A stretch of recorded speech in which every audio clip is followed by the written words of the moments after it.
to what measures should be taken simultaneously. Yeah, the Because development and the research are not in the same pace. Actually, the research right, is so place and the development is in a different direction. So this kind of things are happening. right. We should practice our rights in every subject. Right, Then the gap between the norms of planning and design have to come closer, right, hand in hand. They have to work together. right. If I make a policy and leave it without getting into the what are the points that have to be taken immediately, if I still stick to like this is not to comment on somebody, but the roof reflectance, for example, was Yes, good for some time, but you yes, can't extend it further after a certain achievement. So right, that has to upgrade to the next level. So those stages are also to be put up, and designers also have to receive the true essence of. right, sir. Right. I think the time is. Yeah, Hema. Thank you. Yes, sir. Yeah, I think we can start. We have 47 of. Okay, okay. All right. Welcome back to the third session of day 2. So we have architect Bhimesh sir.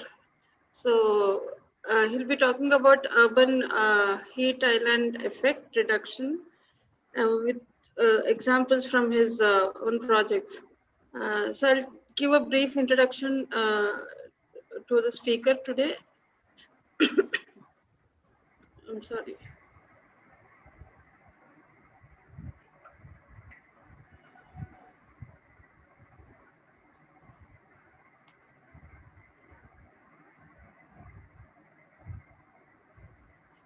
So architect Bhimesh is a graduate from School of Planning and Architecture, JNTU, Hyderabad. And he has over 30 years of experience of in architectural practice and has been in the domain of sustainable architect practices, appropriate architecture, and innovative design, development, and management. And one of his achievements is to organize and train and lead teams, both technical and management, and in teaching and marketing, or identifying and employing a target group of 5,000 rural youth in construction trades on behalf of National Academy of Construction, Hyderabad. He presented appropriate architecture and sustainable habitat practices, role of building centers, lab to land to delegates of United Nations at NBC. He now practices at Minutna Architecture and Appropriate Ventures as chief consulting architect with a motto creating built environments displaying the basic principles of living with nature by form, color, and texture, and to inculcate the habit of understanding and adopting the attitude of respecting the nature to promote learned human beings. Sir, we are very privileged to have you here today. Uh, we are looking forward to your presentation. You can take over from here, sir. Thank you. Yeah, thank you, Hema. Uh,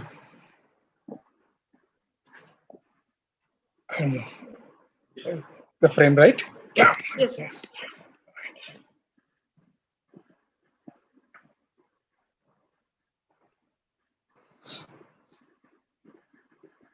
Yeah, good afternoon, friends, senior faculty, and my contemporaries and other friends. Yeah, like Hammer said, I've been taking up my practices based at Vizag, having worked with Professor Anil Lal at Delhi, where sustainability has been the main motto of our practice from the day one. We've been lucky enough to continue in that line, even after moving to my place, uh, along with some good friends, good students, and good clients for that matter. Yeah. So, Heat Island, I think I don't need to introduce as a topic, as a heading. But I would love to start at the first slide as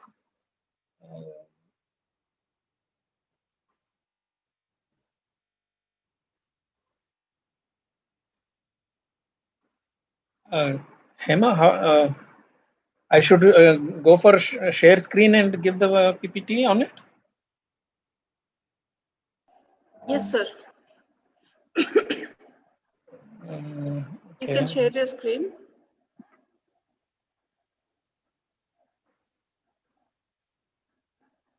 Is the time? It's not up yet, sir.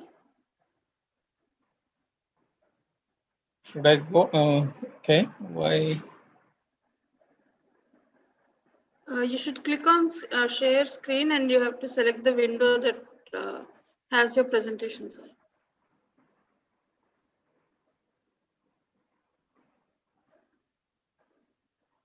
Right. We don't see it yet.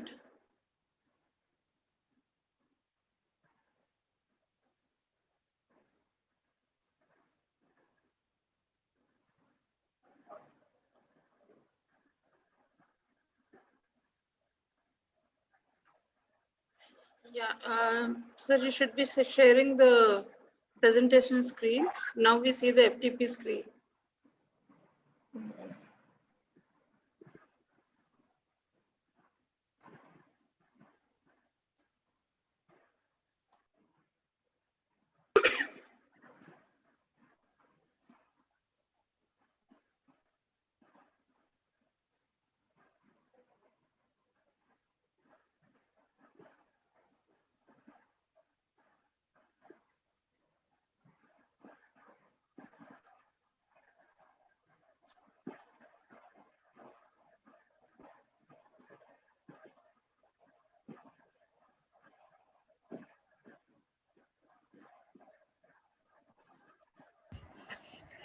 Right. Sir, you had to zoom. You had to zoom little, sir. Like it's. Zoom out. Yeah, actually zoom in, sir. Like. I think it's Yes, fine, sir. sir. Now, sir. Now, you can This go is for enough. that. Yes, sir. No, actually, you can go for slideshow, Please, sir. sir. Slideshow. F5. Yes, sir. And Right. little. That's what. Yeah, Sir, I but think the slides are fine, sir. okay, good. All right. Okay. Yeah. After several practices, mostly to begin with as a housing and built environment, we moved to urban junctions, primarily because realized some of these points. Uh, as we try to understand the layouts, the housing, the built area we are taking up, or a larger perspective, we try to understand, study from the other studies too, together. Had shared some of the studies or picked up some studies from eminent personalities and realized the built the shelter area or the building built up area and the road networks comparison. The bottom left image clearly speaks the percentage what we assumed and what we are actually coming out with is much higher than uh, in terms of ground coverage. Not only building, but the earth surface we are covering in a larger perspective. The white portions, which are the roads and lanes and certain pedestrian paths, I mean, are pavement areas together as what we as a layout we leave 60% at a layout level and then 60% of plot for open spaces. Does what we find is we are masking the earth on a larger than what we have originally started with our development guidelines or planning norms,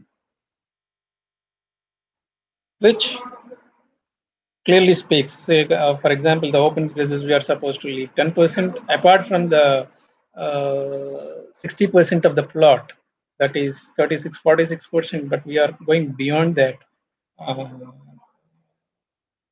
in terms of covering the surface of the earth.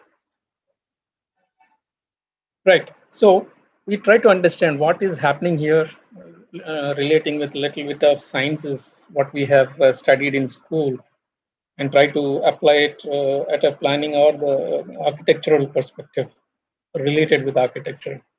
So we know soil is the living skin of earth. Why? Why the surface itself talks about the topsoil, very similar to our skin, very, very similar to our skin. Then with the no topsoil, I'm sure these are very fundamentals. I know these are all familiar, but we need to recall them in a sequence to go to the topic I'm trying to. So either we make sure the topsoil is preserved, which helps plants and further oxygen and the food primarily. If we don't preserve that, instead of food, we'll have just floods, what we are seeing already in major cities. And all these statistics speak a lot about it, a lot about the comparison between simple skin and the earth's surface as a living skin. Then we know there's established sciences as the water is flowing, what each kind of surface, each measure can absorb the water and retain it. But since we are missing these as a planning norm, we are not able to retain the topsoil in its supposed to be condition for the continuity of human life or any living genes on this earth. Now, if we try to understand why we are looking for Mars or any other where we can live and where we find there is certain observations we have to understand, means these elements which we have on earth for our happy living, only Mars has some of it, again with a partial gravity and other things. So all these speak the importance of soil or all these elements associated with our life and around our life. So in these, so then as an architect or an engineer or as a planner, what is that ultimately we are looking at? Quality of life. And when we try to look at our own Indian context, we are at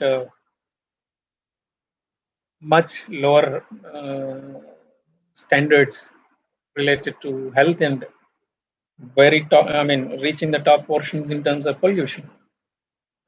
And these pollution,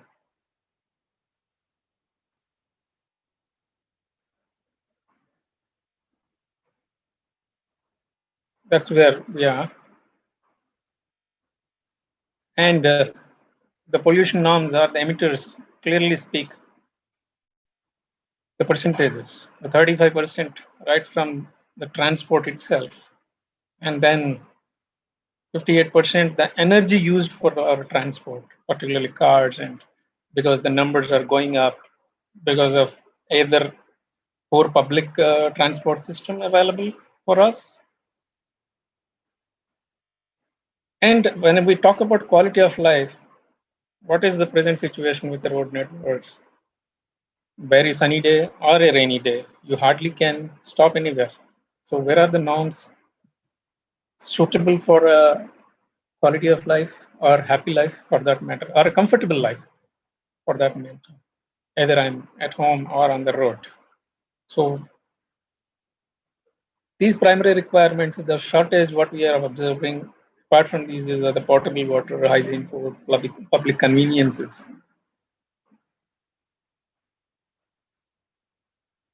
The CO emissions, I mean, we have the norms where we are trying to understand how they are going to affect. When these are emitting such high levels of pollution, the resultant heat around that area, wherever the automobiles are, how they are changing that microclimate of that area, which are really forcing the present situation of the heat islands, which we are raising temperatures. Now we try to also understand some interesting relevance apart as we are trying to understand the volume component of water either with the earth or human body. We look at the earth's surface, we have only 30% land against 70%, which is very similar to human body's function. That means this is another factor. Probably the title of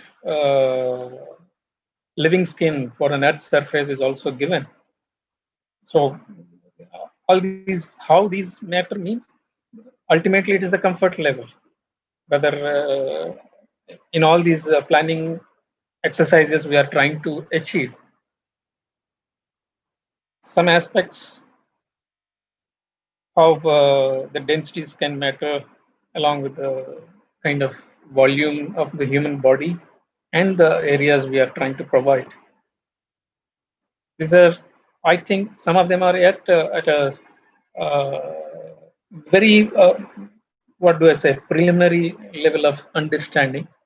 We are trying to go further with other experts there available in that field, where we are trying to understand with respect to or relate with respect to architecture and planning norms or for the quality of life from our profession, like the where the skin works, the earth also works, where it is already read by the experts. And like I said, as we started working preliminary at housing and building level, we try to understand when very similar to human skin and pores we are talking about. The 70% water is one factor. How it is uh, kept in gel with gelling with the nature, the kind of pores that this human body has, which takes in necessary or releases the unnecessary oils and toxins, clearly shows only once the skin fails. When the skin fails, you have to force through your saline injection. Should we go take that our earth surface also to that level towards our own what do we say, losing life? So as a part of that, as we try to understand, we've done these so many exercises in and around Delhi, then few in Vizag, uh, where we try to make sure those open spaces are larger, good enough to be recharged with either sunlight or water. Sorry, not or and water, but with good shading, self-shading system through courts of standard sizes. Probably you will find the image on the left bottom. You will find in your even in your bylaws book, where the courtyard systems have been uh, made as a guideline for to adopt the successful sustainable housing habitat practices for. So the how the courtyards, not only the sun and water recharge and dispersal, including the wind that carries away or brings in the heat and to you or to away from the built structure or enclosed environments. So this is a preliminary one. Why we have tried to do these kind of cluster, several benefits. I can talk about the multiple green pockets, which you I think you could see through those images. And by doing them courtyards closed for vehicles with the entrance courts where you can see the parking and other things, you have fresh green where you can walk on the green turfs. That makes your foot movement comfortable and recharges your skin also at that level. For so many hours of working time and traveling time, we keep our shoes locked, I mean our feet locked in the shoes. So at every place, wherever I can provide a space where this can be eliminated for the heat to be controlled or kept away from the body or released from the body, excess heat, all these. So this is some examples where it shows, like say if we look at the right side images, you see those walls at the first floor level over the arches. They are also building units. That's an EWS housing scheme. So the streets are also shaded with levels at intervals, at an intervals good for uh, making people reach other requirements of the society. So these streets are also planned to make sure the heat is not affecting your walking comforts or even travel comforts within an living or residential environment and closed layouts. So those are the bridging units I was talking about. So by doing this, the heat absorption from the sun through the excessive wall surfaces, what we see in detached houses, is reduced to 50%. That's how we can reduce heat absorption where we need to curtail, and where the top surfaces where we need to reflect also has been successfully attained in several projects. And the car parking spaces, when they are grouped into smaller groups, we have naturally covered parking lots. I think the previous slide has shown some of the landscape that is taking care of the ground surface or even the kind of roof canopies that were created through the landscape only. Now coming to a scale, the next scale, that is people living in a closed environment, a smaller group, then going into an urban where the groups are increasing, where I have to move from my place to another place, leave.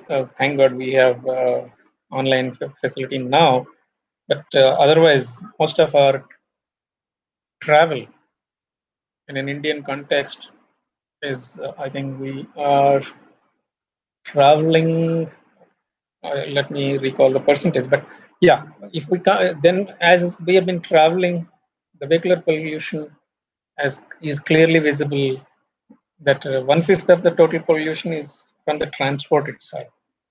Why I'm again shifting to transport is the mobility factor. Mobility is not taken totally to the required level. Presently we are only more on transport working, which is actually is the cause, which the further slides will bring in. Yeah, these are some statistics for understanding several unhealthy conditions.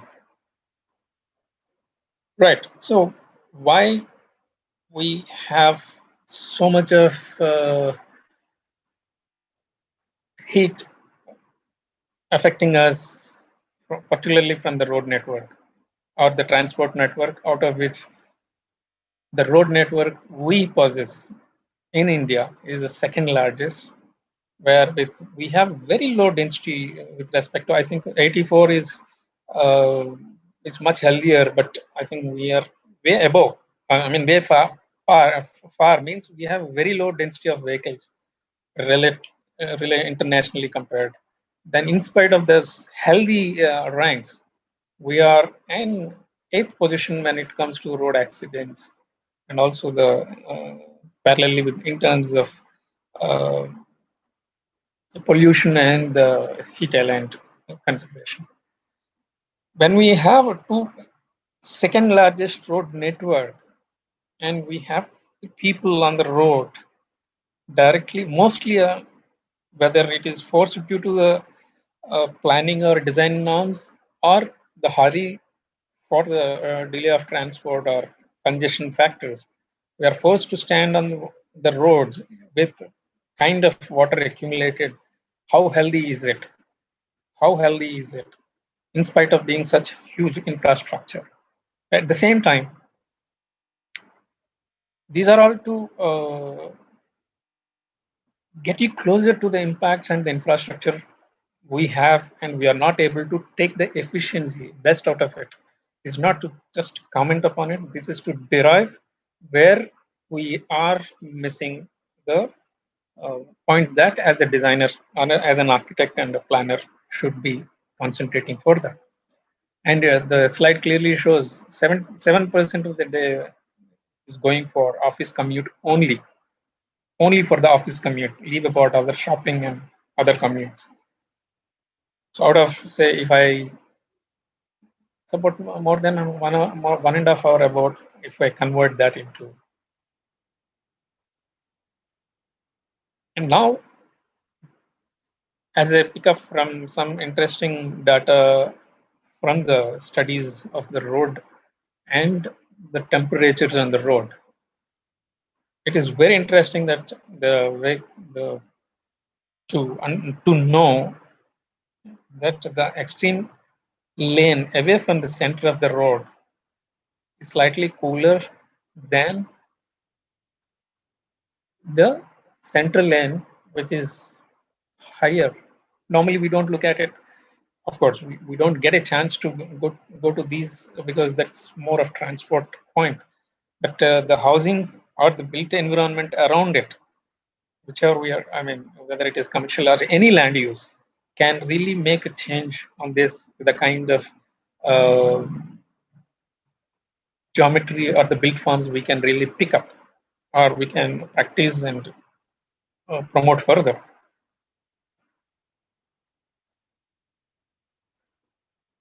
If we continue without looking at these facts, we have to be losing, or it could be just history that we have roads, because we'll be having much severe situation. So these are some other factors, like we have every year so many people are killed because of by so many vehicles, which is almost 3% of our GDP itself. The cost of these accidents, and the not just accidents directly, the pollution, the effects of pollution towards skin diseases, breathing problems, ultimately causing 3% of the GDP itself.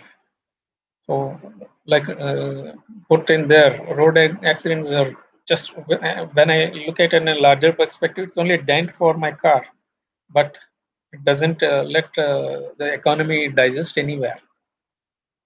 So that's a kind of situation.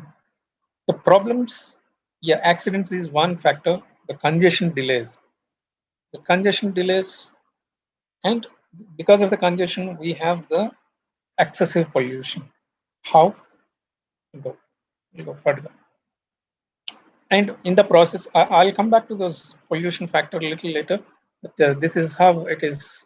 There are about 6 million accidents, out of 40% happen at the junctions, at the traffic junction, at intersections, to be more precise. Conventional intersections we have. And the statistics say a lot about different kinds of junctions. And one interesting point to be understood as at the number 4 in the Excel table form, the roundabout has a much better safety factor with respect to accidents or fatalities or injuries. This is what has pushed us towards understanding the roundabouts and the way it is being practiced in different countries. This is one statistics has pushed us and brought us our ultimate the solution we have developed, and it is also in execution in Visakhapatnam at one of the points. And yeah, when I say 4, I think we also have to look at the fifth point. That fifth point, we are saying railway crossing is much lower. Why? Because they are strictly controlled. One direction is blocked. the other direction is allowed. So strictly physically controlled. That's where we could save these accidents or fatalities. That means unless I give you a physical barricade, we have gone to the extent that I need a physical barricade to stop myself moving beyond that line. In spite of the guidelines, lines we have on the existing roads and junctions. So something has to be done is the point. So this is some numbers.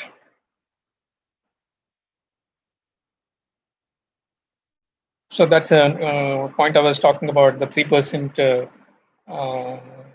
towards towards the what accidents and pollution that we are paying every year. Some of these other factors also being studied.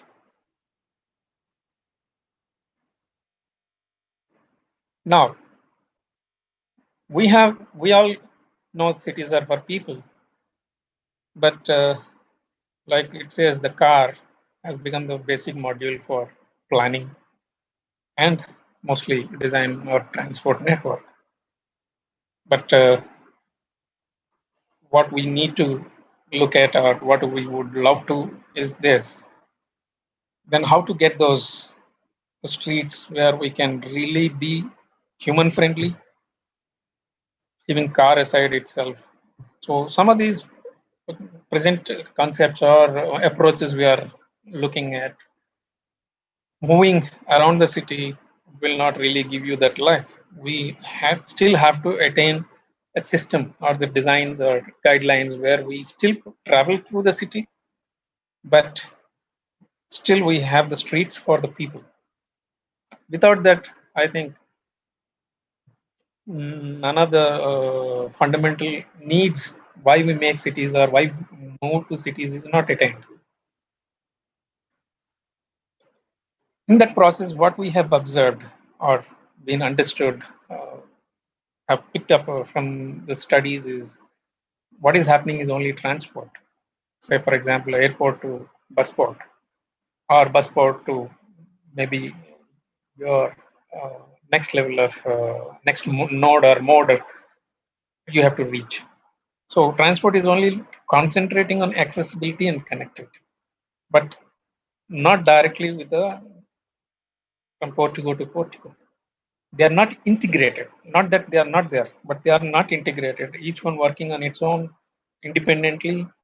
Like we have just now initially we said planning and design have to work together, planners and designers, to realize what the policymaker wanted and how we do it through our design skills. So this is one we have realized we have to bring in the mobility as the primary. Why the mobility? Traditionally, we have been in the practice of celebrating life wherever and however possible, be it the God in the name of water, air, whatever, energy, any energy, moon, sun, all these we have been actively practicing. And we see the same streets which we were doing earlier. I know the population is another factor, definitely, but still, can't we do it? Is my question, our approach. We still have the same streets even in our malls, or our food streets, what we call. But why we are not able to do it in the outdoor, which keeps your body much healthier while exposed to fresh air and sun and shade, both at the same time. And we all know that beautiful pic, how comfortable or how happy you feel when you really walk on barefoot on the lawns. And that also speaks a lot. Walking barefoot on grass or earth could improve your health and better sleep. So ultimately, our role in the society or in the profession is to give that kind of life where you have health as a primary reason.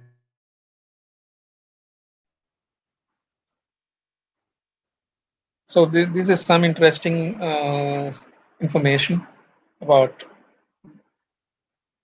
the soil. If I take a teaspoon of healthy soil, you have 6 billion microorganisms that are working within the Earth's surface that makes the plant grow, that makes the plant do its extract water, capillary reaction. Then it also ultimately the germs, microorganisms are there. The minute we cover this teaspoon of healthy soil means we are losing 6 billion microorganisms. This is where the nature continuity is blocked, and that means the nature cannot absorb the heat, leaves the heat out. It cannot transfer it into the next form necessary for our life or human life. So that gets reflected or comes back to us directly instead of getting converted into our food, required food or required other form of energies. So these are some examples or some studies, sorry, how different surfaces are really getting the heat out, which could have been easily been absorbed and converted for our requirements. Some of these are not that we can't have, we want to avoid the roads, but the way you can have a road. See, some example, I think some of you must be from Hyderabad or even other metro cities. What we had as a 2-lane road earlier, or 4-lane, I mean 2-lane in one direction. Now we have 4, 5 lanes in one direction. Some of the areas like Kwetpally, where I live also. And we have taken seen that earlier slide, the heat is going up the more number of lanes because of the distance, because of the soil being the soil we are covering from top, from the distance where actually the soil can be recharged is increasing. The minute that is increasing, the temperatures have to be reflected here simple and come out. And over a period, that soil will lose its quality, what it was originally, and that starts expanding to your virgin soil you left open for your greenery also. All these are in the process of getting converted into mathematics. This is in still process. I think we don't have the slides just about that factors. Right. Again, coming back to our junctions, we have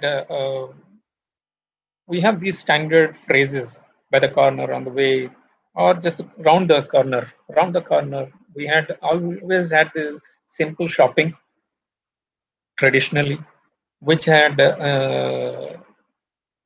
reflected on our design and use of our junctions.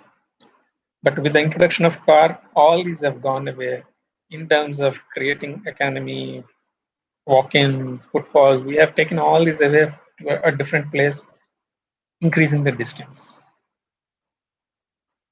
One of the findings, how we can bring it back in terms of shortening the distance and shortening, making the nodes and roads compatible to the environment is key here. Yeah, like I said, for the economic activity, and for footfalls and walk-ins, we have larger areas, parking areas. We are with more required at one concentrated place. We have a huge chunk of land covered, literally. That when it comes to public spaces or commercial spaces, we want, in the name of maintenance free factor, we have all surfaces covered, which is another major factor. So we have to look in. Now, coming back to junctions, we have taken some of these or very old studies just to present you each junction, whether it is simply signalized intersection or even a flyover for that matter. We have roads in 4 directions, but if you see the green vehicle moving in or the traffic stagnate, literally stopped, or the roads empty because the in that direction the traffic cannot move. What is the full efficiency of the infrastructure we made with signalized intersections? Is only 50%. So who will bear the cost is one point. At worst cost, I mean, when I come to the cost, I mean there are two kinds of cost: direct cost and indirect cost. Indirect cost is what society is paying without knowing in terms of taxes. Direct cost may be the extra fuel or energy you are spending on your vehicle and its life. So this is one aspect. As we went into junctions, only even if I take it as only a transport node, the efficiency is only 50%. And while this is efficient, while we're talking about this, say look at the pink colored where the vehicles have literally stopped. When they have stopped, this is the extra emissions we get because the engine is idling because of waiting. I mean, because of waiting. So many a times you are instructed to switch off the engine, but our disciplinary system or enforcement system is one factor where we are not able to receive. Other factors, what we have found, why these the last number of accidents I referred at junctions is the minute you are on green, your view is towards the light only. Any movement in the some direction by a violator is the severe impact, either death or injury, severe injuries. Because the more you are concentrating on the light, signal light at certain height, where your viewing angle keeps the road surface out of your view as you are in the vehicle, as you are driving, is another major reason. So that is another aspect which is most of the time missed with respect to how we respond to a given situation. And see, this is what we see every day. We try to get ahead of the vehicle right in front of you, so efficiencies come down. The more the less the efficiency, the more the demand for roads, and the more the number of lanes, and yeah, it keeps multiplying. It never stops. So by doing that little angle to go ahead of your vehicle ahead, we are going to a need or additional requirement of 15 to 15%, 50% of additional width of roads or the infrastructure for that matter. Leave about junction, but the connectivity between any two junctions also is the same. So these are some major observations. Like another concept, we thought public transport should be given priority. Then we have allotted more than 50% for public transport. But when you count from the surveys, the datas, the bus transport is not even 17% of the total volume of traffic we have, or commuters we have. So something else has to be thought about how this can be improved when BRTs has to be given the priority. Right. Even one of the other points what I would like to add, probably I may not have put it on this slide, missed, just striking congestion. When I come to congestion and lower speeds, the bus or any of the vehicles, they go at 40 kilometers per hour is the ideal speed for the very optimized pollution. But the minute I come from 40 kilometers to a zero at a signal light, it goes almost 16 times is the pollution level going up. These kind of expert researches from experts has pushed us some inputs into our brains, and another important factor, we have non-laned and laned. The result still is the same. This is what I was talking about, number of lanes. This is where the present system has come with fast tags to clear as quickly as possible. But again, Everyone is not in a position to reach to those systems, and still we are facing, in spite of a system available. In spite of those lanes, the congestion still prevails, which means the more you are waiting, the 16 times is what you are polluting from the vehicles. So I say, does the number of lanes matter? As long as the system is not complete or integrated with other infrastructure facilities we are coming out with, then yeah, these are required, but still need kind of guidelines right from at the kind of planning level.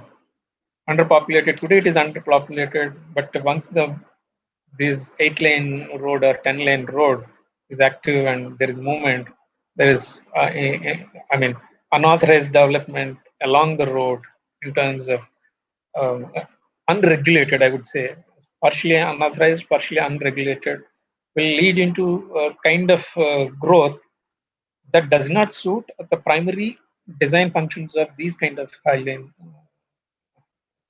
mega infrastructures. These kind of roads are primarily designed for as arterial roads where you cannot get into the property directly from these. So it is all closed for to attain the speeds and gain the momentum to make a bigger business elsewhere. But the point here is, again, the human factor is missing to an extent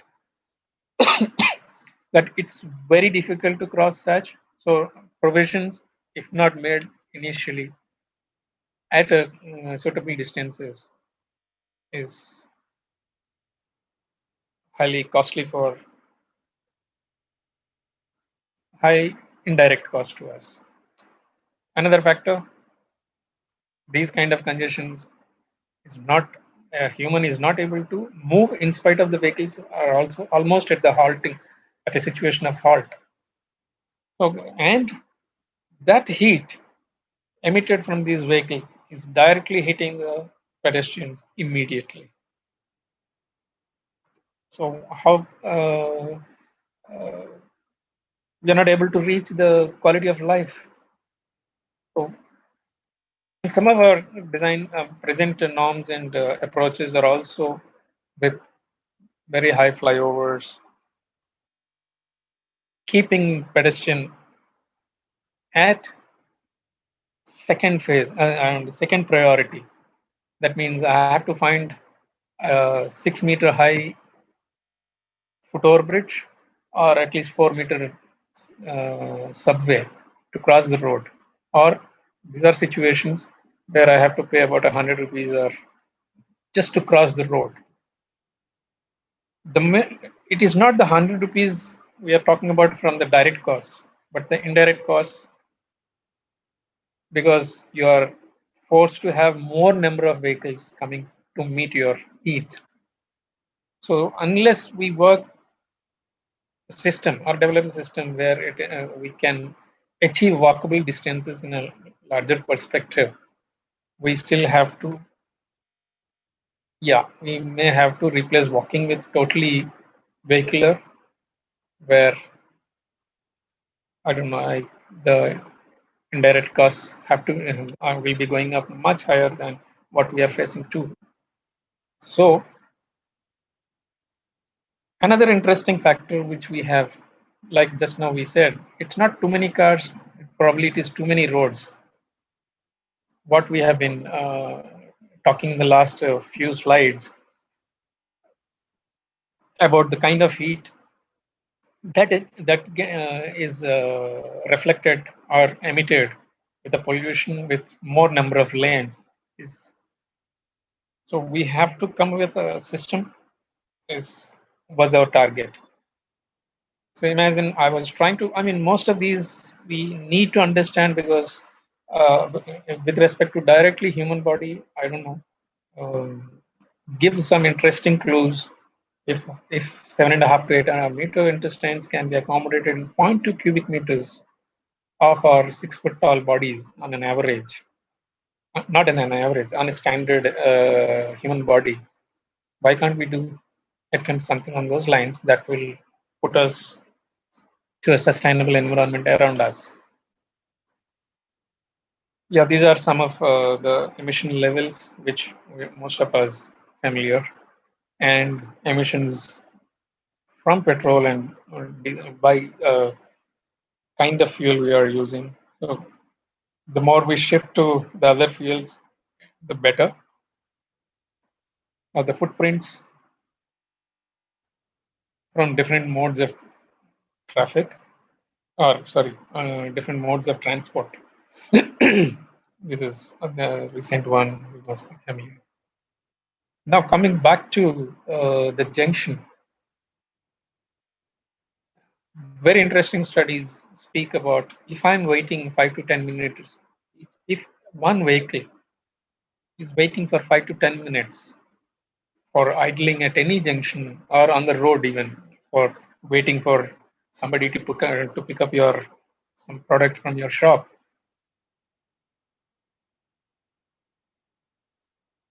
there is an emission of 0.14, sorry, 90 grams of gases. For 10 minutes, if I'm waiting, I'm releasing 90 grams of effluents or pollution into the environment. And also, I'm consuming 0.14 liters of fuel. So one is exhausting our resources, the other is complicating the environment around us. So these are very interesting data we could get associated with some transport experts derived from the discussions. So at each junction, we have really understood, and for a certain number of signals at each junction, so what is the waiting times, each one, because of idling, and the idling time for the junction for, and the kind of vehicles, the number of vehicles traveling at, the temperature is mind-boggling. Then I was just trying to understand how comfortable we were when the car, before the entry of automobile or the car as a basic module for transport. We had an interesting geometrical developments. These are all our learnings. I'm only trying to bring out together in the sequence. Or yeah, these were secure, safe. You know each person in your ilaka, so safe, secure. Apart from good walking experience for health and being in touch with people.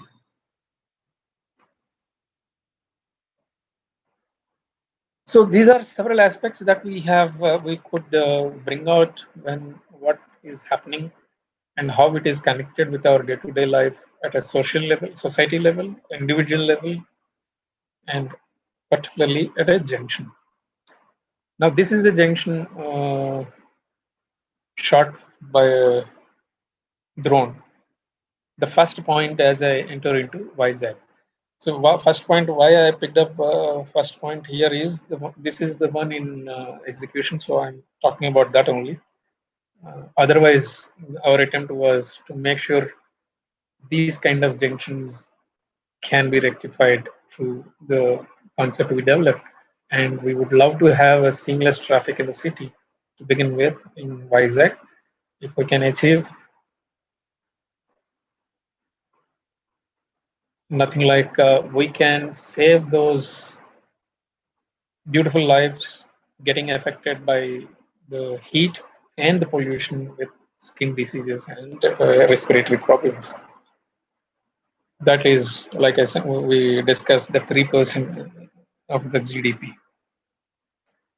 So this is a survey done, but conducted by some experts from the transport department, transportation engineering, where we have taken hourly movement of vehicles as well as pedestrians. And we have seen at this junction per day, we have 96,000 vehicles moving across in all directions. That is quite a number. Multiply the average waiting time and imagine the pollutants and the fuel consumed. whereas we needed streets where we have these greens and little waiting. This slide has come advanced. Yeah, now coming to the project as it is. That's the junction you have seen, and the developments, the initial concept and developments what the image is showing.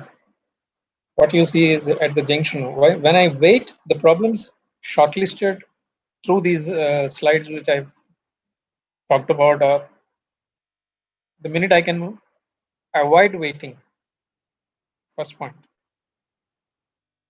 Idling is eliminated, waiting is eliminated, so is the idling, so is the pollutants, so is the consumption of fuel.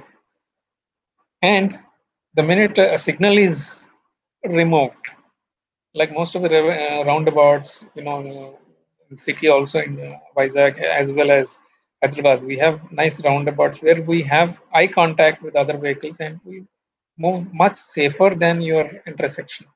The standards or the statistics talk about it. So what we have done, getting little detailed into transportation engineering, we said the codes itself start with the line. Maybe I'm moving more into transportation. I'll come back on that, but still continue with that. Why we have why I'm referring is that the two kinds of vehicles, larger volume module and the smaller module, that is from the light vehicles to the heavy vehicle. One is the visual obstruction on the road and the kind of speeds they can attain and the visibility of the driver. The cone of vision does not work together. There is no norms available to design a transportation system for both modules together, literally. So this is where we are facing. We normally count PCU, passenger car unit, car as the base module, two vehicles, two-wheelers like a scooter or a bike. Two of them are considered equal into a car. But if you watch on the road, you find sometimes the bike right in the middle of the lane. So where do we achieve these norms of two bikes traveling in the width of a car? One lane is supposed to be a car plus a bike, supposed to be. But local planning of roads or design of roads keep varying for local condition, but at a highway level, they are better. So once we observed and realized it is the driving difficulty and the mixed traffic is not working, we tried working on separating them at the junctions and not stopping them. Even prior to that, coming to the pedestrian perspective, we realized if I can make him or provide him a path where he doesn't need to come into the traffic, I think majority of problems are solved. The movement of vehicles can be seamless. Otherwise, for a pedestrian to cross of different age groups have different timings, for which working on the signal light system is very difficult, next to impossible. So that is only becoming a manipulation of things than design. So we have arrived at a system where we could give the freedom to the pedestrian without really needing to walk 6 meters high or climb 6 meters high to cross the road. Instead, we try to keep him close to the road level without going down. So in that process, we have done the segregation of all the modes, that is light vehicle, the pedestrian first, the light vehicle, and the heavy vehicle. Because that will, this is the concept as we started with this idea for that junction specifically. With the available land already available road width only we worked. We have not gone even an inch into the neighboring properties, because the more I go for widening, I have to disturb the local economy, the whole construction built up area. Where do I get the materials back? Where do I dump the waste? So we try to work within that, also trying to meet possible future transport of metros. They're also checked in and integrated in the design.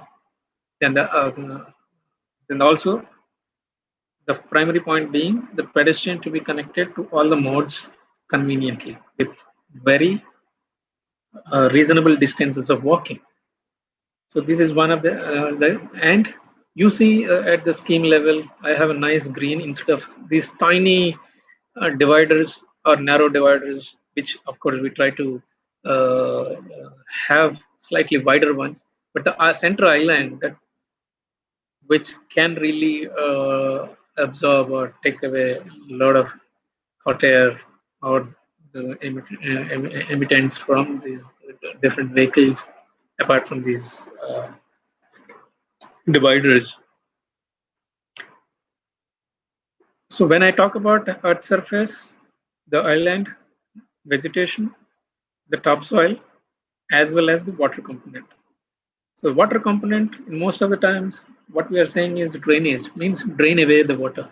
No, but here in this case, because of the contours I'm working or the levels I'm working within my design, I'm collecting the water below the central island. That keeps my supporting of the greenery and either central or the arms, between the arms also can be self-supportive. In that process, we also have suggested if somebody from the neighboring properties want to drain off their roof water, also can be connected here. They are kept the concept there. Of course, not a part of the project as a budgetary line. Within the, it's not in the budget line. Then another major factor while arriving, I'll talk about the concept further closure. But the one, we have beautiful infrastructure, major infrastructure, nice, beautiful, huge flyovers. But the scale, missing scale to a human scale is causing out of scale spaces which are leading to certain crime. This is another factor where we were also trying to look at, and I think you can see this junction, which is can be easily monitored with a drone or even from the satellite. I can see almost 90% of the area I'm going to develop for this junction. So once the eye contact or the visibility is there, I'm sure, I need not tell you, the crime factors are eliminated, because either for open defecation or anything, you need a hideout place, which is not given here. So is the next level of crime. And what we achieved in this, because I'm not talking about a design of the junction, but I'm talking about the material we consumed and the area we are controlling for immediate access to the properties around that place. A typical flyover would have been, I think, 322 meters long, wherein we have solved it in 182 meters here in this right side, the image on the right hand side, which is that rotary mode separator we call RMS, where we have rotaries at 2 level with arms in all directions, because typically we can't prioritize road. The more the specialized roads, the more the indirect costs. Already we have a major infrastructure, but if we can adopt this, that infrastructure efficiency can be 100% compared to the 50% today. So I have all the possibility. I mean, at the upper ring, I have my heavy vehicles going either taking right, left, right, straight, or the so-called right turn through the roundabout that makes my movement right all the time. There is no need to look at the other side of my driving axis. Yeah, this is a very familiar image in most of the WhatsApps these days. It's interesting, but that also speaks very interesting fact. But that is when they are in order to a kind of homogeneous quality, we can really achieve a compact infrastructure. As simple as that. Yes, eliminate car could be one major target, but as long as we can't get into the public transport, we can't even eliminate this. But the minute I can provide good cycling tracks, I'm sure we can also bring down the car factor onto the roads or onto our into our life, and then into the indirect cost factor. Yeah, traffic has so many troublesome gases getting released. Either this is one comparison for bigger cars and smaller vehicles.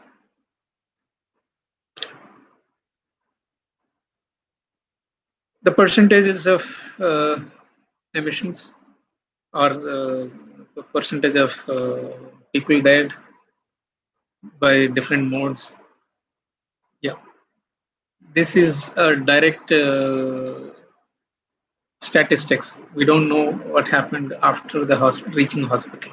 Some of those may not come into these statistics, as source says. So the quality of life, the change since 1990, different countries, how they are able to improve or deprove is.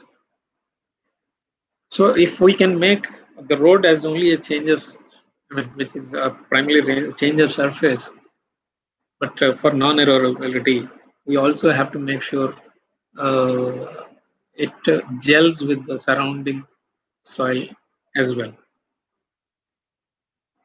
So going into the before going into this design, we had this lidar scanning done to really bring out the each and every inch of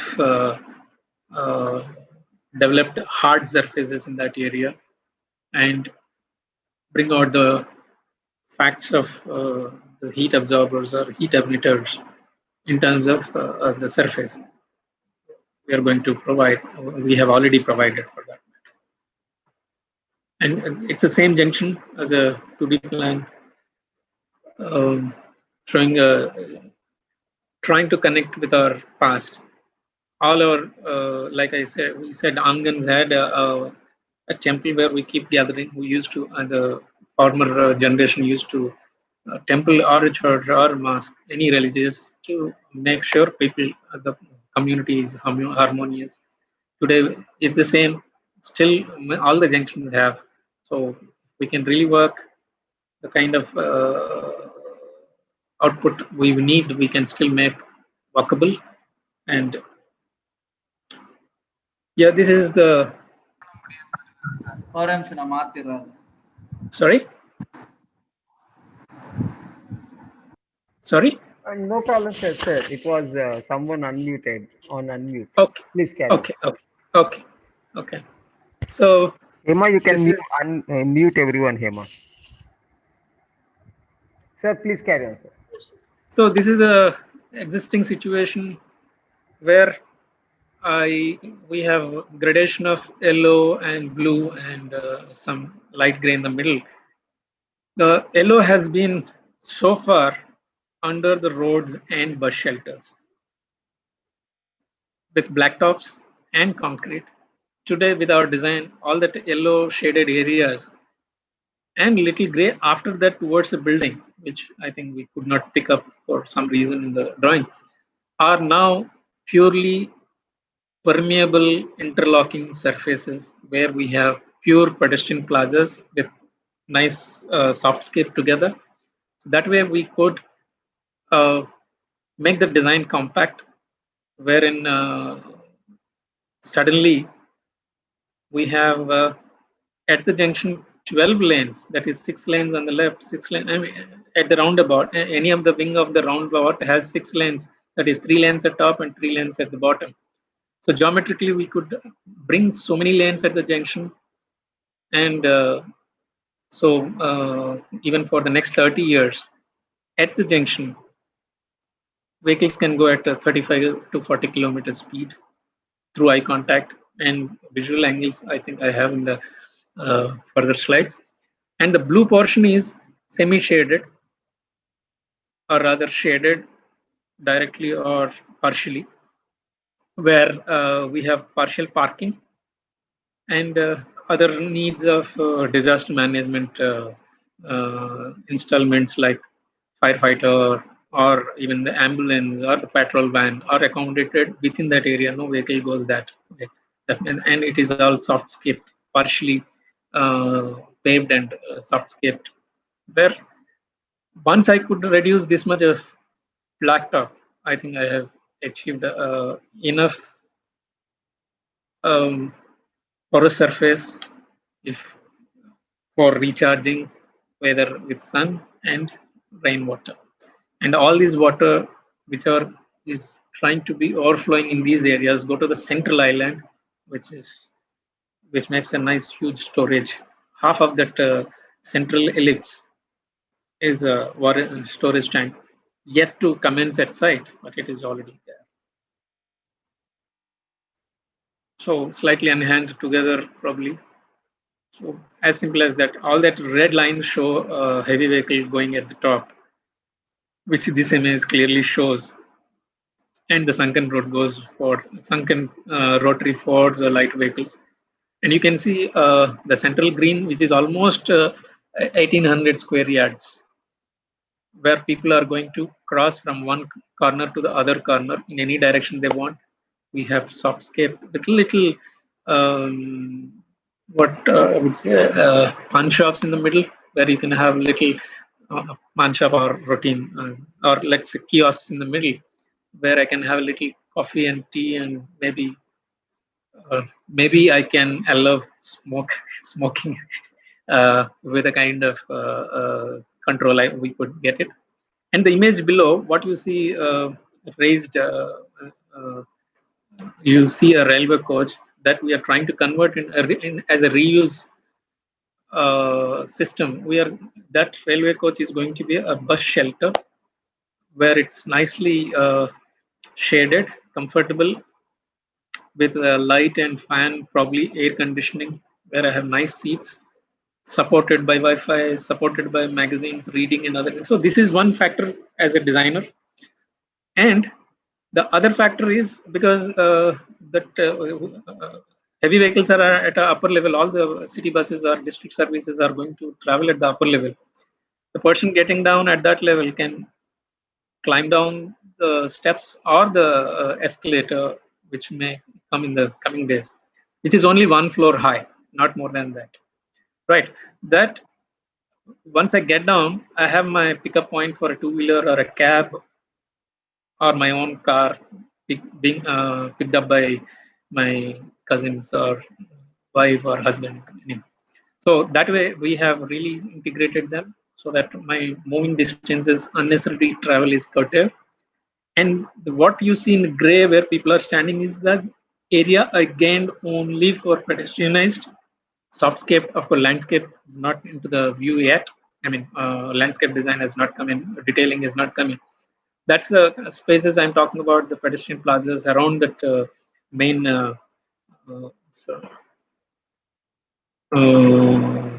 rotary. These are the spaces now which are literally, I think I missed those images of the present situation. So I mean, from a aerial view, you see the pedestrian plaza, people hanging around at the temple or beside close to the church. And the other side, all the shop. Now all the shop fronts are free for people cycling and walking. So now walk-ins, where all the walk-ins will go now? The streets are fully equipped for keeping themselves to their boundaries, and people are walking across your shop front. And 1800 yards in the middle has good area to pick up. So these are some views. That's a junction. That's how I think some of the corners. I think I got the pics. Now it is going to be like this. What you see, grayish, where random parking and other things, because parkings are connected differently, partially shaded below the flyover or arms of this roundabout, and the service roads, of course. So if I look at the lower level movement of lighter vehicles, so that's how the plazas left to me, and the central green, I mean the covered green on the right, non-accessible though, because I don't want any pedestrian to come across my traffic. It is not I don't want, but I have given all the needs at the junction to move. These are kind of spaces we are going to get with good sunlight too.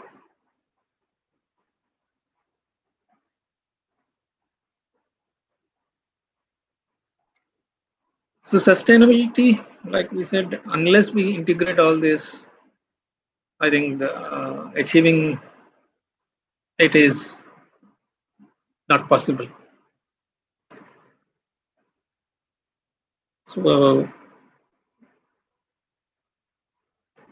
why a covered parking or pedestrian plaza separated, a parking separated, not in front of the, once you stop in exposed, directly exposed to sun, we have so many effects from the parked vehicle or vehicle standing on the road for some duration. And there are cases, I think annually 36 kids die in cars because either the parents got delayed reaching back to the car or forgot while shopping for whatever reasons, whatever causes.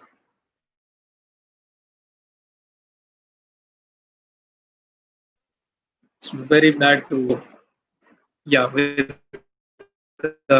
huge roads. And I'll come back to the previous slide. Why doing this? Apart from the ground coverage, now my air or the wind tunneling is really the Venturian effect I'm going to really record in the coming days. Once I think this facility should be complete total in all respects by February or March coming year. By end of the December, by end of this month, sorry, November, we'll be completing the upper level, then we'll move to the lower level. So the studies what I've, or the proposals or the achievements what I've proposed, targeted in this proposal, will be documented as a performance in the coming after from starting March onwards. So this is some of those things we have tried to talk to. Say annually in US there is about 37 children left in hard cars and they are found dead. These are the, I mean, some uh, facts that really disturb your mind as a designer, as an architect. Some interesting observations. What we are doing is the roof that is really making comfortable. So how I can convert into a regular element for. Of course, these are a compromise for the heat factor. Compromise. Why I'm coming talking about a compromise is the visibility is getting disturbed, but yeah, definitely the temperature to the reaching to the road and the passengers is really controlled. Yeah, these are some norms that more than 36 is the number here.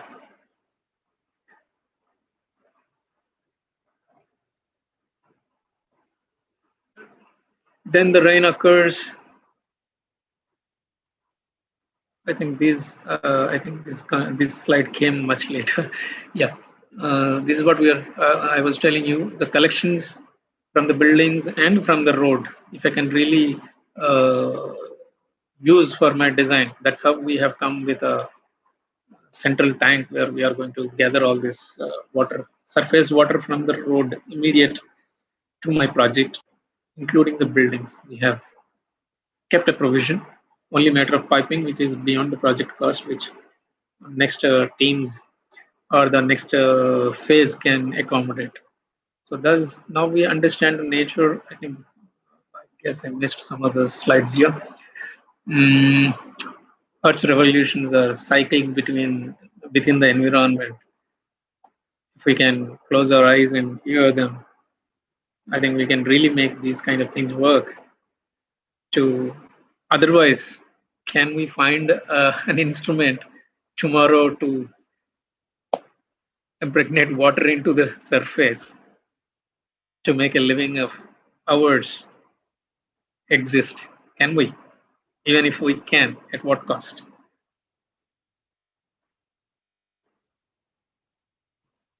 So, some quotes here. The roughness, like where did the sandals or the road start? Is the fundamentally when somebody said, "Let's do these." The true sustainability has come through sandal, but true sustainability with the addition of a car has changed that need a sandal beyond that size to a car and a bus, forcing us to much bigger infrastructures. To review and come back to the necessary additions and deletions from our present norms and practices.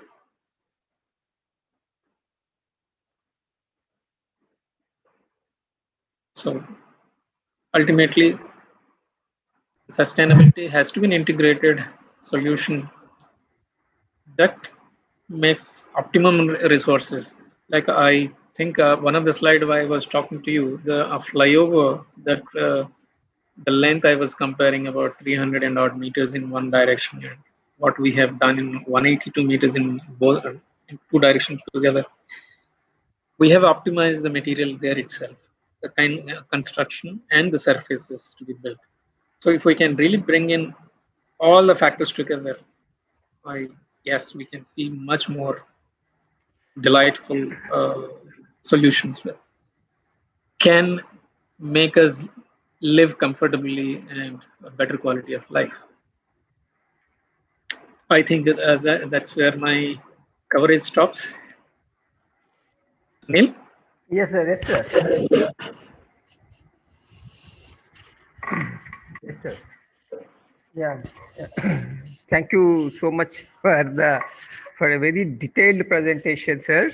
And I think many of the faculty would have understood the depth of the information that you have put up here. What is the kind of the depth that you have tried to understand a simple junction, right? And then create a design suitable to be a junction. And Yeah.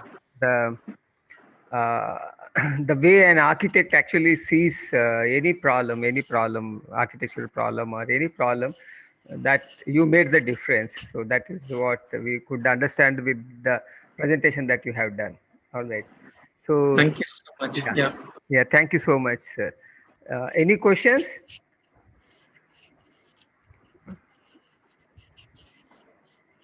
Hema? So there is one question. Yeah. Yeah. The permeable pavers maintenance may become an issue in public places. Is there any specific care to be taken in the design of that? See, I have a different approach towards. See, if I have certain surfaces, say if it is my private property, I may be able to afford non-maintainable surface. But if I force a maintainable surface or maintenance-free surface, sorry, maintenance-free surface, I'm also looking at the possible option of employment together. And that's the second point. But permeable, if I can't have the soil surface permeable, my life is getting cut. Our lives are getting cut. The span of our lives are getting cut. So what is the priority now? One is permeability has to be given. Like I said, number of lanes, the distance from the permeable point, the point source of recharge to the middle of the road. The more it goes increasing, the more the problems we are going to face with the heat and the resultant effects. So yes, there will be, but that will be a job opportunity also, is how I look at. It is not an excuse, but sincerely talking about it. And I'm welcome if you can come really with permeable maintenance for the permeability. Yes, we have uh, what the fort walls. A simple pitching on mud infill itself is workable for so many years, as long as you have the essence of that construction together. I think we have. I've not spelled out all the specs yet to you.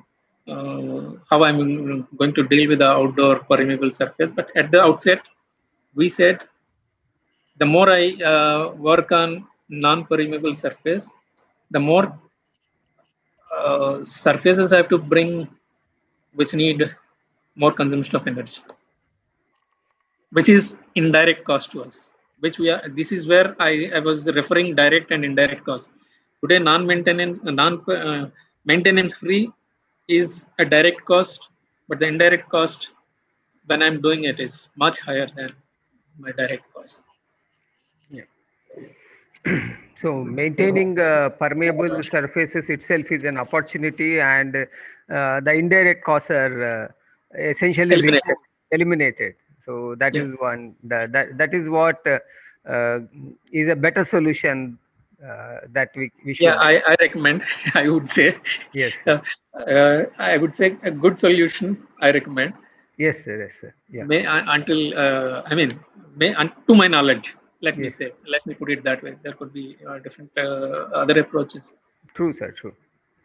Like the kind of information that you have gathered and the kind of information that you have filtered to achieve here to come to this point, I think definitely you would have thought about this permeability and maintenance of permeable surfaces also. Definitely. Yes. Yeah. Yeah, the problem with the existing road infrastructure is that because Yes. we are making concrete and blacktops, Hmm. you have so much of heat at the junction itself. Yes. Yes. Because balanced road vehicles are free. At least vehicles are moving, road is only catching up. But at the junction, both the vehicle emissions and the road emissions, Hmm. that is multiplying the heat at the junctions. Yes. The minute I do this, it will be a thorough tunnel for wind to flow happily. Yes, sir. Yes, sir. That's our attempt, Yeah. the primary attempt, converting the data into our design criteria. That criteria we have set from the data we could gather and compile together from all different kinds of experts from different places. Yes, sir. Yes, sir. Yeah. Any more questions, Hema? Any questions from none in the chat, sir? Okay. So if Right. the participants have any questions, they can directly ask. Yeah. Any participant who has a question can unmute and ask Bimesh sir. Should I stop sharing so that I think the messages I can see? Okay. Yes, sir. Now I think I may be able to see the chat. Sir. Sir, I think it takes a lot of time to actually sync the presentation that you have done. It takes a lot of effort. Yeah, probably why I am saying is, yeah, you're right. Is we are not looking at transport as our regular subject, Yes. right? And our scope for, I think, urban design opportunities are very limited in our. Yes. I don't know, country level there could be few, but at smaller states or developing states, I would say, we have very few opportunities.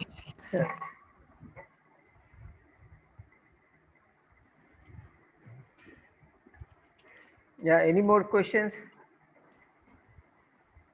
Anything you are free to ask. Anything you would love to. Yeah.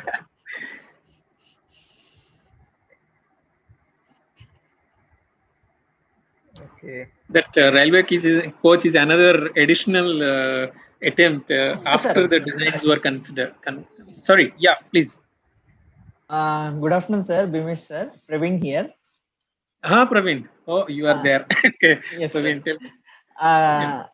Sir, regarding the level of levels at the intersection, is Yes. there? I hope there is a level below zero also while passing. Sorry, I think I missed those. I think they are not there. Let me check if I have the parallel PPT has some of the sections. Yeah, there is. What, like I told you, wow, the first point is to, while segregating the type of vehicle, mode of transport, and the pedestrians being put to be close to the ground, we have derived a section. I think one of the sections showed it. I think that was in a smaller scale, probably. Where are the views? Hmm.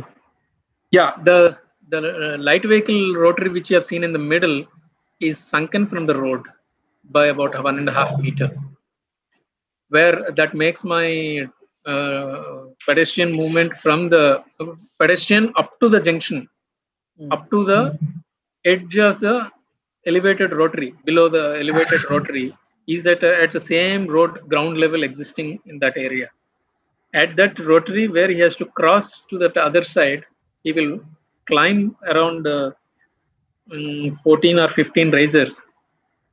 It's about 3 meters height from the sunken rotary. It means 1.5 meter to 1.7 meter. He has to walk, climb that so many risers to go to the central island and get down on the other side, same around 14 risers.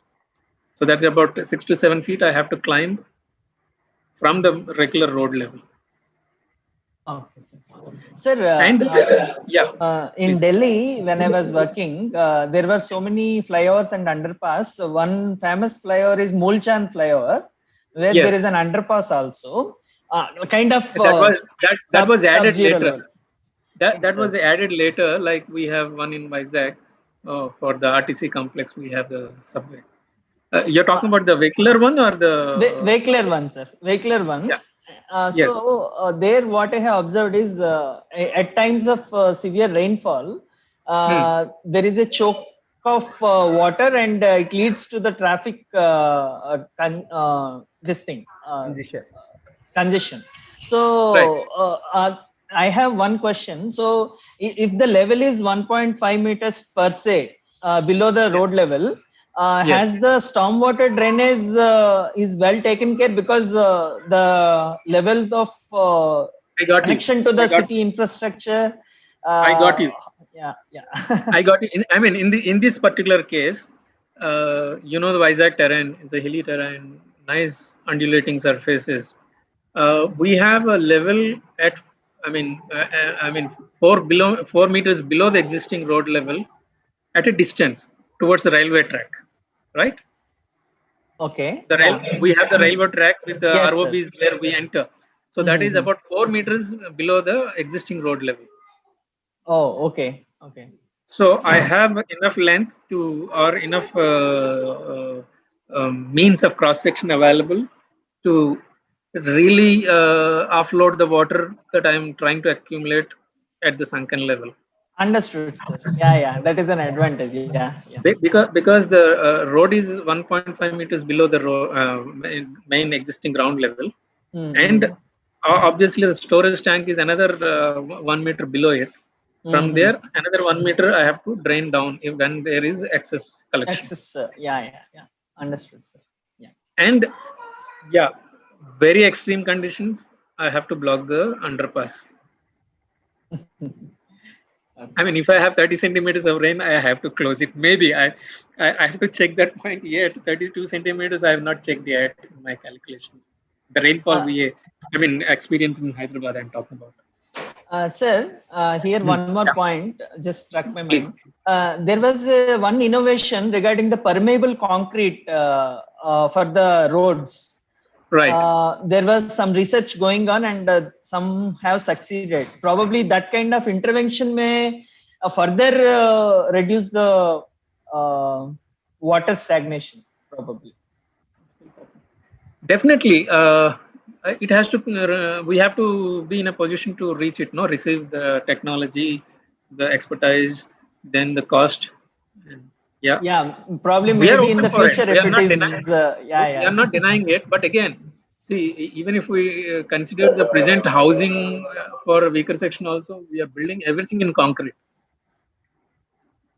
Yes, Can sir. we really get the concrete when required for the basic infrastructure? That means the kind of pillars and pier caps and the slab girders you need at that level. Can we afford it to just the pedestrian areas? No, I'm just application I'm looking at, but the day we can make it reachable, probably yeah, we should be able to incorporate it. Thank you. Yeah, that's called sponging effect. Mhm. The the green belt, the green medians in some of the countries using this the concrete you're talking about below that surface that absorbs the water totally. Yeah. Yeah, that's there. But somehow to begin with, this design challenge itself, probably at that point we have not come into that, reached that point yet. Yes, sir. Though I heard of this flyover many times, but I got the opportunity to look at it full length. The kind of research which went through, it's a very nice and huge intervention, sir. To say, it will definitely improve the quality of life for everybody in Vizag. Yeah. Thank you. Thank you so much. I mean, yeah, similar. We're also trying to extend that urban design beyond that junction in that same area towards. We have to club the people together. I don't know, government cannot intervene to that extent. For the as a challenge, it was. Sorry, I think I covered the screen with the PPT. I don't know. So yeah, yeah. Primarily, it was a traffic solution for many, but it is. I mean, you would understand beyond what traffic we have tried to achieve or reach.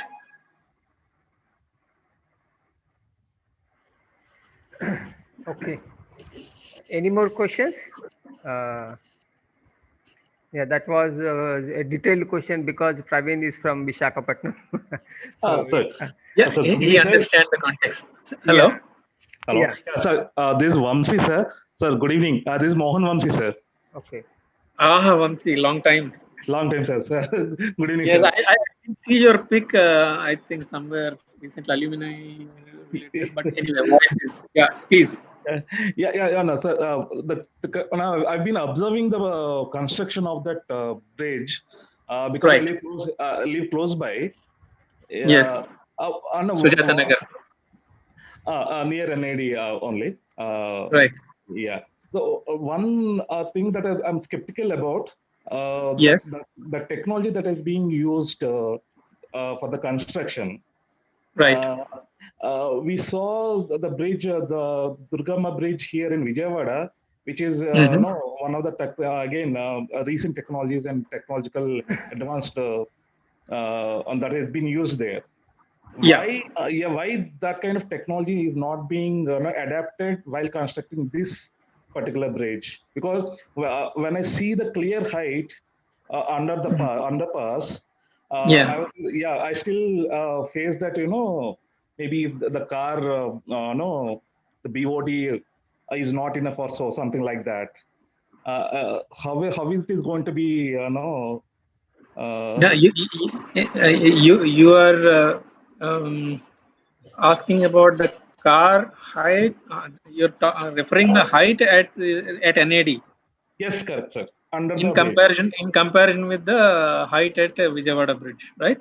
Yeah, no. The kind of why the kind of technology, advanced technology, is not being considered during the construction for this particular bridge.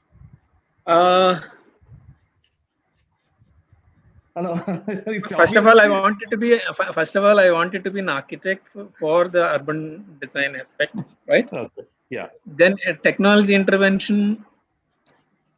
Probably I can't afford, because any other typical flyover at that junction was estimated for 175 crores. Okay. And this, what I'm doing right now, is 113 crores. Okay.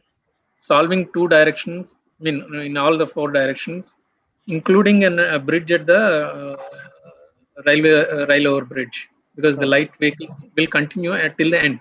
That's one aspect. I thought visually we have made sure the heights are really good for the cone of vision, from the cone of vision perspective. Yes. The grand heights you want is the point now I'll bring to you. That flyover, if I have to walk on, I mean, travel on that flyover, I don't know. Conventionally, flyovers in one direction have to accommodate all the modes. Right. I mean, that has been the approach. That means if a cycle has to go, imagine the slope you can really have to accommodate, which is very not steep. I mean, or the opposite, very shallow slope means my length of structure is doubling. That is what I shown you in the first slide. Why why a flyover is 360-meter long against my rotary, which is only 180 meters long in one direction. And for that height, the wind loads and all other factors, the structure, the depth of structure is much more than what I'm using here. The leaving the pier caps, what you see immediately over the pier, the girders are only 1.2 meters deep. Okay. Only 1.2 meters deep. The whole structure is only 1.2 meters thick. Yeah. With the gaps in between the girders. But what you see there is more than 2 meters, even though it is box girder hollow, I believe. Yes. It is high tech, but at what cost? Yeah, that's a cost. Definitely, I'll accept the cost variation. Definitely. And this as a technology, we have 40% ash added in the concrete, blended. No, so my point is, sir, because mentioned in the presentation, the under the bridge you are going to it is going to be utilized for parking and other amenities. Yes. Even for a small space also. But yes, to connect the service roads. Yeah. Please continue. Yeah, by looking at it, I just don't know. Maybe there is still work that is to be done. Maybe the underpass roads or the permeable, semi-permeable layouts and all. I'm skeptical. That is what I've used. I'm skeptical about that particular height where it can be used effectively. Pick up any cellar floor of a mall. Yeah. How comfortably you drive. Leave the speed breakers aside. You can happily go, no? Yeah. Comfortably. I think we have that height there, because it is not completed. You are missing that visibility right now, because that digging portion is not done yet, no? Because that upper level is totally connected only. I can start the lower level. Some digging is happening because of the pier cap blocking certain vehicles that have to go in one direction at that level. Okay. Yeah. Because this is a live junction. I mean, the heaviest density, the most dense traffic there, with 96,000 vehicles going there. I don't have an inch to stop, block, right? That is why we are divided into 3 lanes kind of a situation, where one we are constructing and the other 2 we have left open for 2 directional traffic. Now that the upper one is open, these 2 will be worked to make sure nobody complains about their freedom to move at that junction. Thank you so much, sir. And the box girder is maybe the Vijayawada bridge length is good for the technology to be transferred, not for the structure I'm building, because it is very small relatively. Yes. So bringing the technology to that scale could be, I think I can afford another junction I can build. Yes, sir. Thank you. Yes, sir. And I mean, because I'm able to put these direct comparison is because the team the contracting company or the EPC contractor with whom I'm working together Yes. has many such wonders built in Delhi and box girders of Okay. that what you are referring at Vijayawada of the latest technologies, Yes. but not to this context. Right. Yes, Okay. Yeah. that's how Thank we you. opted for it. Yes. Yeah, sure. Sir, I thoroughly enjoyed the presentation, sir. You're most welcome. You're most welcome. Anytime. Thank you, sir. Thank you so much. Drop in sometime. You're in Vizag. Yeah. Last time I missed your presentation in the alumni meet. I was there Okay. only, but I could Right. not attend your meet. Thank you so much, sir. Fine. Welcome. You're most welcome. If there are not any more questions, can we take a group picture? Yeah. Please turn on your videos. I'll take out my specs. Sir.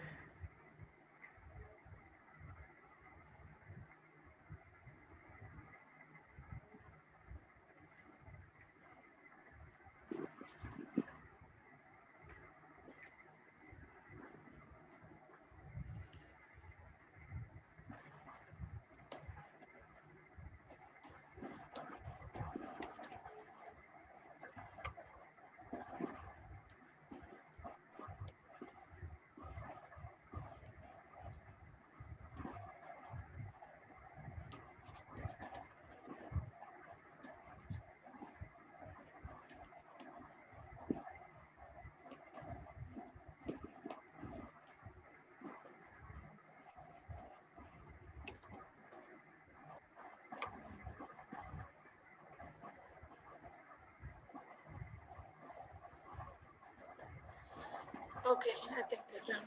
Done? Okay. Yes. Sir, So once thanks again, a lot, thank you. sir. Yeah. Yeah, please continue, Hema. Yeah, I also wanted to say thank you to sir. That's all.